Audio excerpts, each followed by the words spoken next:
프레드릭, 넌 왜 일을 안 하니? 프레드릭이 말합니다. 나도 일하고 있어. 난 춥고 어두운 겨울 날들을 위해 햇살을 모으는 중이야. 프레드릭, 너 꿈꾸고 있지? 너 자지? 자고 있어? 뭐 이런 표현이겠죠.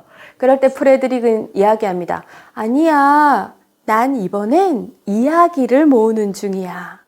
프레드릭이 들쥐 친구들에게 이야기하죠. 눈을 감아봐. 내가 너희들에게 햇살을 보내줄게. 찬란한 금빛 햇살이 느껴지지 않니? 안녕하세요. 반갑습니다. 김옥희와 함께하는 독서 여행 8번째 시간입니다. 날씨가 갑자기 많이 추워졌습니다. 그럼에도 불구하고 이렇게 함께해 주셔서 고맙습니다. 저도 지금 살짝 감기가 와서 목 상태가 그다지 좋지는 않은데 여러분들도 이 일교차가 큰 계절이니만큼 건강에 조심하시기 바랍니다. 오늘 함께 나눌 이야기의 주제는 행복한 인생 후반을 위한 준비입니다. 좀 설레고 기대되는 그런 내용입니다. 혹시 기대 여명이라고 들어보셨나요? 저도 최근에 알게 된 용어인데요. 특정 연도에 특정 연령의 사람이 앞으로 생존할 것으로 기대되는 평균 생존 연수를 기대 여명이라고 한다고 합니다. 우리가 기대 수명은 많이 들어봤어요. 기대 수명이 0세의 출생아가 앞으로 생존할 것으로 기대되는 평균 생존 연수. 그래서 평균 수명이 기대 수명이 되고요. 이 기대 수명이 출생 시의 기대 여명이 되는 겁니다. 그렇다고 해서 이 기대 여명이 평균 수명에서 현재 나이를 뺀 단순한 숫자만을 의미하지는 않는다고 해요. 평균 수명은 이 통계청 자료를 찾아봤더니 우리나라 남자 2021년도 기준으로 봤을 때 80.6세고요. 여자는 86.6세입니다. 그래서 전체적으로 평균이 83.6세인데요. OECD 평균보다도 한 3살 정도 더 오래 산다고 볼 수 있습니다. OECD 국가 중에서도 상당히 상위의 숫자라고 하네요. 이거는 예상 기대 여명 수치를 나타낸 것입니다. 그래서 아까 말씀드렸듯이 단순히 평균 수명에서 뺀 숫자만을 의미하진 않는다고 해요. 그러니까 여명이 남아있는 것이니까 현재 나이가 많을수록 같은 해에 태어나신 다른 분들보다 더 오래 살았다라는 증거라고도 볼 수 있겠죠. 이제 그러신 분들은 앞으로도 더 오래 살 가능성이 높다라고 본 겁니다. 그래서 평균 수명의 건강 수명이라든지 아니면 그 해의 사망 빈도수 등이 다 합쳐져서 비율로 나뉘어져서 예상 기대 여명 나이가 계산이 된다고 합니다. 어떠세요? 이 수치들을 보니까 저는 앞으로 33년에서 38년 사이에 기대 여명이 남아 있는 것으로 보이는데요. 우리가 인생을 놓고 봤을 때 이제 전반전은 끝이 난 것 같습니다. 그래서 반환점을 돌아서 이제 후반전을 향해 나가는 시기가 아닌가. 계절도 지금 가을에서 겨울로 접어들고 있습니다. 우리가 겨울을 어떻게 보내야 될지 대비를 해야 되는 시점이기도 하지만 내 인생의 후반을 또 어떻게 보내야 될지 이 시기에 한번 좀 진지하게 생각해 보는 그런 자리가 되었으면 좋겠습니다. 이맘때쯤이면 항상 저는 떠오르는 그림책 한 권이 있는데요. 그래서 그런지 아이들과도 함께 늘 읽게 됩니다. 오늘 책 한 권 소개해 드리겠습니다. 프레드릭이라는 책입니다. 좀 유명한 그림책이라서 보신 분들이 많으실 텐데요. 칼데콧 아너상을 수상한 책이기도 합니다. 보통 이렇게 책에 그 오른쪽 상단에 저렇게 은색 딱지가 붙어 있는 책은 어느 정도 신뢰를 줍니다. 랜돌프 카델콧이라는 현대 그림책의 아버지라고 불리시는 분이세요. 이 분을 기념하기 위해서 미국 어린이 도서관 협회에서 주관해서 수상하고 있는 상입니다. 그림책의 노벨상이라고도 불리죠. 이 프레드릭의 작가 레오니온입니다. 이분은 이 칼데코상을 무려 4번이나 수상한 작가이시기도 하세요. 그 네덜란드 암스테르담에서 태어나셨는데요. 원래 경제학을 전공을 하셨답니다. 그래서 대학에서 경제학 박사학위까지 취득을 하신 분인데 이분이 그림책 작가로 입문을 하게 된데 굉장히 재밌는 에피소드가 있어요. 한 50세 무렵이었다고 해요. 한 3살, 4살 무렵의 손주들과 기차 여행을 하게 됐는데 아무래도 기차라는 공간이 다른 많은 분들과 함께 이용을 하다 보니까 아이들이 막 떠들고 뛰어다니면 안 되겠죠. 그래서 이렇게 앉혀둘 요량으로 즉흥적으로 잡지책에서 이렇게 막 색깔 있는 부분을 찢어서 책을 만들어 주셨대요. 그러면 아이들이 좀 조용히 앉아서 집중하면서 읽지 않을까라고 만든 책이 이 파랑이와 노랑이라는 책입니다. 굉장히 우연한 기회에 그림책의 재능을 발견하셨다고 볼 수 있겠죠. 그 이후에 으뜸 헤엄이라든지 태양지와 태엽지, 오늘 같이 보게 될 이 프레드릭까지 굉장히 많은 그림책을 쓰셨고요. 한 40여 편 정도 쓰셨습니다. 세계적으로도 유명한 그림책 작가의 반열에 오르시게 되셨죠. 레오 리오니가 한 89세까지 사셨는데요. 이분이 마지막에는 파킨슨병으로 굉장히 오랜 시간 투병 세월을 보내셨답니다. 그럼에도 불구하고 그 붓을 놓지 않고 끝까지 자신의 책에 글과 그림을 직접 쓰고 그리셨다고 하니까 정말 대단하신 분이라고 할 수 있겠습니다. 이분이 하신 말씀이세요. 내가 일생 동안 한 여러 가지 일 중에 그림책보다 내게 더 큰 만족을 준 것은 없다. 그러니까 그림책에 대한 열정과 사랑이 느껴지는 대목입니다. 프레드릭의 표지를 다시 한번 보시겠습니다. 앞표지예요. 들쥐가 나와 있습니다. 굉장히 귀엽게 생겼습니다. 눈도 어때요? 이렇게 반쯤 이렇게 감겨진 그런 모습인데 입꼬리도 살짝 올라가 있습니다. 빨간색 꽃을 하나 들고 있는데 혹시 이게 무슨 꽃인지 아시겠어요? 아, 맞습니다. 양귀비꽃입니다. 책 속에 힌트가 있어서 그때 말씀드리려고 했는데 바로 맞히셨습니다. 뒷표지입니다. 뒷표지에는 뒷모습이 보입니다. 이 프레드릭 그림책은 콜라주 기법을 이용을 했는데요. 레오 니오니의 첫 책이 잡지책을 막 찢어서 만들었다고 하는데 그 이후에도 이런 콜라주 기법을 이용한 그림책이 많이 등장을 합니다. 이 콜라주 기법이라는 건 본래 풀칠해서 이렇게 막 찢어서 바르는 그런 의미였는데 천, 쇠붙이, 나무조각, 모래, 나뭇잎 등 여러 가지를 붙여서 구성하는 회화 기법 중에 하나라고 합니다. 자, 면지입니다. 이제 여러분들은 면지의 용어도 아실 것이고요. 면지가 책에서 어떤 역할을 하는지도 잘 아실 겁니다. 이 면지를 가만히 보면 굉장히 어지러워요. 그죠? 프레드릭이라는 글자가 필기체로 빼곡하게 쓰여져 있는 부분이에요. 저는 이 부분을 보면서 우리 그 중고등학교 다닐 때 영어 단어 외우던 생각이 났습니다. 그때 선생님들이 왜 이런 숙제를 그렇게나 많이 내주셨는지, 그때 우리 요령을 피우느라고 그 모나미 볼펜 2자루 들고 연습장 막 채워가던 그 생각이 나서 참 재미있게 봤습니다. 첫 장면입니다. 되게 평화로워 보입니다. 분위기가. 소들이 풀을 뜯고 말들이 뛰노는 풀밭이 있었습니다. 그 풀밭을 따라 오래된 돌담이 쭉 둘러쳐져 있었습니다. 들쥐들 가족이 보입니다. 헛간과 곳간에서 가까운 이 돌담에는 수다쟁이 들쥐 가족의 보금자리가 있었습니다. 5 형제인가 봐요. 그죠? 들쥐들이 뭔가 열심히 나르고 있네요. 겨울이 다가오자 작은 들쥐들은 옥수수와 나무 열매와 밀과 짚을 모으기 시작했습니다. 단 한 마리 프레드릭만 빼고 말합니다. 프레드릭이 누군지 아시겠어요? 네, 제일 끝에 딴짓을 하고 있습니다. 프레드릭의 모습이 보입니다. 그런 프레드릭을 보고 다른 들쥐들이 한마디 하죠. 프레드릭, 넌 왜 일을 안 하니? 프레드릭이 말합니다.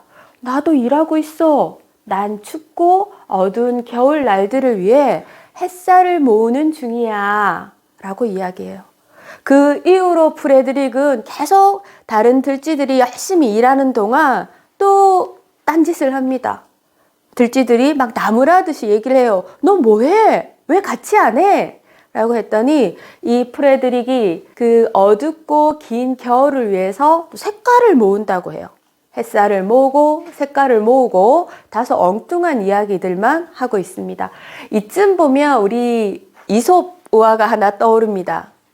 잘 아시는 개미와 배짱이죠. 우리가 알고 있는 이 이솝 우화에서 마지막은 어떻게 끝이 납니까? 배짱이가 그 추운 겨울을 결국 이기지 못하고 그 개미들을 찾아가서 먹을 것이나 따뜻한 보금자리를 함께 하게 됩니다. 그러면서 얘기하죠. 내년에는 나도 개미들이랑 같이 열심히 일해서 따뜻한 겨울을 보낼 거야 라고 끝을 맺어요. 우리 프레드릭의 이야기도 그렇게 끝이 날까요? 네, 이 프레드릭은 개미와 배짱이의 또 다른 버전이라고 할 수 있습니다. 좀 업그레이드 됐다고도 볼 수 있겠죠. 프레드릭이 어떻게 겨울을 나는지 좀 더 지켜보도록 하겠습니다. 네, 이번에는 어때요? 아예 뒤돌아서 있습니다. 다른 들쥐들은 여전히 열심히 일하고 있어요. 프레드릭, 너 꿈꾸고 있지? 너 자지? 자고 있어? 뭐 이런 표현이겠죠. 그럴 때 프레드릭은 이야기합니다. 아니야, 난 이번엔 이야기를 모으는 중이야. 이야기를 모으고 있다고 합니다. 드디어 겨울이 되었습니다. 첫눈이 내립니다. 작은 들쥐 5마리는 돌담 틈새로 난 구멍으로 들어갑니다. 어때요? 지금은 풍족합니다. 먹을 것도 많고 따뜻한 곳에서 이렇게 시간을 보냅니다. 그런데 시간이 지날수록 양식은 조금씩 떨어지고요. 할 게 없죠. 심심합니다. 점점 기운을 잃어갑니다. 그러던 들쥐들이 누가 생각이 났을까요? 프레드릭이 생각이 났겠죠. 그래서 프레드릭을 찾게 됩니다. 프레드릭, 너 지난 여름 동안, 가을 동안 모아놨던 거 그거 뭐야? 보여줄 수 있어? 라고 이야기를 합니다. 프레드릭이 들쥐 친구들에게 이야기하죠. 눈을 감아봐. 내가 너희들에게 햇살을 보내줄게. 찬란한 금빛 햇살이 느껴지지 않니? 다른 들쥐들이 어때요? 눈을 가만히 감고 들어봅니다. 마치 마법이라도 부렸던 걸까요? 네, 프레드릭의 따뜻한 목소리가 들리자 정말 그 여름에 가을에 느꼈던 그 햇살이 느껴지는 것 같습니다. 프레드릭은 이야기합니다. 다시 눈을 감아봐. 이번엔 내가 색깔을 보여줄게. 파란 덩굴꽃과 노란 밀집 속의 붉은 양귀비꽃, 그리고 초록빛 딸기 덤불을 보여줍니다. 다른 들쥐들은 그 색깔에 대한 기억들이 있기 때문에 프레드릭이 이야기를 해주자 굉장히 상상의 나래를 펼칠 수 있었습니다. 프레드릭이 이번에는 공연하는 듯이 이야기를 합니다. 눈송이는 누가 뿌릴까? 얼음은 누가 녹일까? 궂은 날씨는 누가 가져올까? 맑은 날씨는 누가 가져올까? 6월의 네잎 클로바는 누가 피워낼까? 나를 저물게 하는 건 누구일까? 달빛을 밝히는 건 누구일까? 하늘에 사는 들쥐 4마리, 너희들과 나 같은 들쥐 4마리. 봄쥐는 소나기를 몰고 온다네. 여름쥐는 온갖 꽃에 색칠을 하지. 가을쥐는 열매와 밀을 가져온다네. 겨울쥐는 오돌오돌 작은 몸을 웅크리지. 계절이 내신이 얼마나 좋아. 넘치지도 모자라지도 않는 딱 4계절. 그러자 들쥐 친구들이 막 박수를 칩니다. 프레드릭, 넌 시인이야. 프레드릭은 얼굴을 붉히며 인사를 한 다음 수줍게 말했습니다. 나도 알아.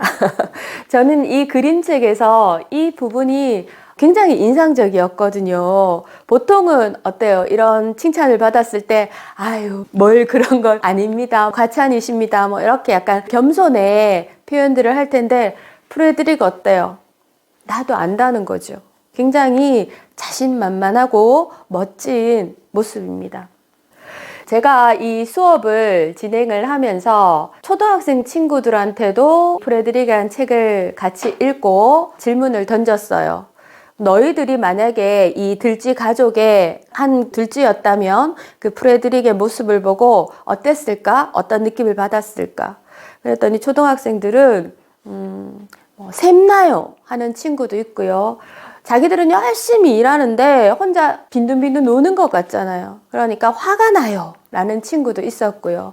그리고 부러워요 라고 말하는 친구들도 있었어요. 그래서 굉장히 가지각색의 답들을 내는 걸 보고 재미있는 시간을 가졌습니다.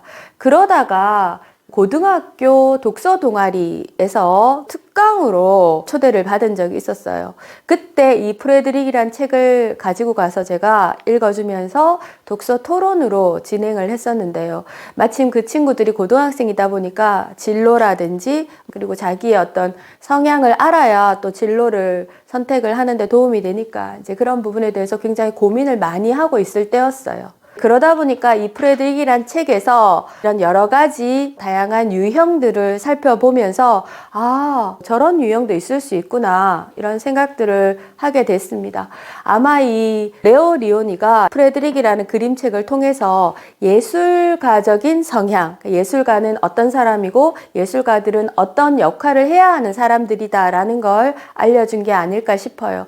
그래서 이런 분야에 대해서 관심이 많고 요즘 친구들이 또 이런 분야를 원하는 친구들도 굉장히 많다는 게 참 흥미로웠습니다. 그러면서 최근에 많은 관심들을 받고 있는 용어가 또 있더라고요. MBTI라고 들어보셨을 겁니다. MBTI는 마이어스와 브릭스가 융의 심리 유형론을 토대로 고안한 자기 보고식 성격 유형 검사라고 합니다. 보통 요즘 자기소개할 때 이 MBTI부터 밝히고 시작한다고 하더라고요. 그러니까 여러분들도 재미삼아 한번 해보셨을 텐데 이 MBTI의 기능을 봤더니 에너지의 방향에 따라 외향적인지 내향적인지 그리고 인식 기능에 따라 감각형인지 아니면 직관형인지 그리고 판단 기능에 따라 사고형인지 감정형인지 그리고 마지막으로 생활 양식에 따라 판단과 인식의 유형이 나눠진다고 해요. 그래서 이렇게 총 16가지 기준들을 가지고 내가 어느 유형에 속하는지를 검사하는 그런 도구인데요. 요즘 SNS 같은 데 보면 굉장히 재미있는 장면들이 있더라고요. 이 MBTI 기능 중에서 판단 기능적인 측면에서 어린 자녀를 키우는 어머님들이 우리 아이는 어떤 성향인지가 굉장히 궁금하셨겠죠. 그래서 이제 이런 테스트들을 많이 해보는데 엄마가 오늘 너무 화나는 일이 있어서 시장 갔다 오다가 빵을 샀어. 그렇게 얘기를 한대요. 그러면 아이의 반응이 무슨 빵? 어떤 빵? 몇 개 샀어? 이렇게 대답을 하는 친구들이 있는 반면에 엄마 화났어? 왜 화났어? 그래서 슬퍼? 지금은 어때? 이렇게 묻는 친구들이 있대요. 딱 대답이 나뉘어지죠. 이제 그 대답을 보고 우리 아이가 약간 T형인지 아니면 F형인지 뭐 이렇게 좀 추측을 한다고 합니다. 그런데 이 MBTI는 좀 변하는 것 같아요. 저도 예전에 검사를 해봤는데 처음 할 때하고 또 한 2번, 3번 할 때하고 조금씩 달라지는 것 같더라고요. 그래서 절대적으로 이 결과들을 맹신할 게 아니라 나를 조금 더 알아가고 그 다음에 다른 사람을 좀 더 이해하는 그런 도구로 사용을 하면 좋겠습니다. 우리가 이 인생의 후반을 준비를 하면서 나를 한번 되돌아보고 다시 한번 생각하고 또 내가 몰랐던 미처 알지 못했던 그런 부분이 있는지 한번 점검해 보는 건 굉장히 중요한 일일 것 같습니다. 자, 최근에 나온 책인데요. 50. 인생 후반의 즐거움을 준비하는 시간이라는 책이 있습니다. 여기 표지에 보면 남은 삶을 행복하게 살기 위해 반드시 알아야 할 습관이라고 되어 있더라고요. 굉장히 도움이 많이 될 책인 것 같습니다. 목차를 한번 살펴봤어요. 살펴봤더니 프롤로그에 인생이란 연극은 딱 한 번만 공연할 수 있다. 굉장히 의미심장한 문장이 있었습니다. 그리고 모두 5개의 테마로 이루어져 있었는데요. 도전하는 삶, 건강한 삶, 재미있는 삶, 행복한 삶, 더불어 사는 삶, 이렇게 5가지 주제를 가지고 여러 가지 소재들을 다루고 있었습니다. 저는 재미있는 삶이 가장 읽고 싶었어요. 그래서 이 재미있는 삶의 소재를 보면 부캐에 대한 이야기도 나오고요. N 잡너라든지 액티브 시니어 뭐 이런 이야기들이 있더라고요. 그러면서 저는 제 남편의 친구가 생각이 났습니다. 남편의 친구분이 작년에 대구에서 주최하는 시니어 모델 대회에서 입상을 하셨어요. 그리고 지금 단역이긴 하지만 드라마에도 지금 출연을 하고 계시고요. 그런데 그분은 이야기를 들어봤더니 아주 젊었을 때부터, 그러니까 어렸을 때부터 모델이 되고 싶은 꿈을 가지고 있으셨대요. 그런데 상황상 쉽사리 서울로 올라가서 그런 꿈을 펼치기에는 여러 가지 여건이 잘 맞지 않으셨겠죠. 그래서 그 꿈을 고이고이 간직하고 계시다가 50이 한참 지난 후에 다시 그 꿈에 도전을 하고 계십니다. 너무 멋지시더라고요. 그리고 마침 또 보니까 이 책의 작가 레오니오니도 다른 일을 하다가 50세에 들어서서 비로소 이제 그림책의 작가로 활동을 하고 계십니다. 우리가 처음에 기대의 여명을 받듯이 우리에게 아직 많은 시간들이 남아 있어요. 그런 걸로 봤을 때 그런 50 이후에 무언가 새로운 걸 도전하고 아니면 자기가 미처 알지 못했던 재능들을 발견을 해서 펼쳐나가는 건 결코 늦은 시작이 아니다라는 생각이 들었습니다. 엘빈 토플러입니다. 엘빈 토플러가 한 이야기 중에 이런 이야기가 있었어요. 21세기의 문맹은 더 이상 읽고 쓰는 것을 못하는 사람이 아니다. 21세기의 문맹은 학습하지 못하는 사람, 기존에 배운 것을 버리지 못하는 사람, 그리고 재학습하지 못하는 사람일 것이다.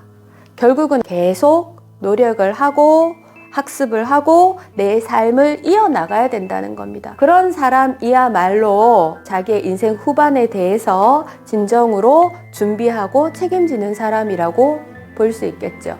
재능이라는 것은 타고나는 재능도 있지만 또 열심히 노력해서 알아가고 배워나가는 그런 기술적인 부분도 분명히 있을 겁니다. 물론 우리가 세계 최고가 되지는 않을 겁니다. 그렇지만 자기가 만족하는 범위 내에서 최선을 다한다면 그 재능은 언제가 됐든 간에 분명히 꽃피울 수 있을 거라고 생각을 합니다. 미래는 여러 가지 이름이 있다고 해요.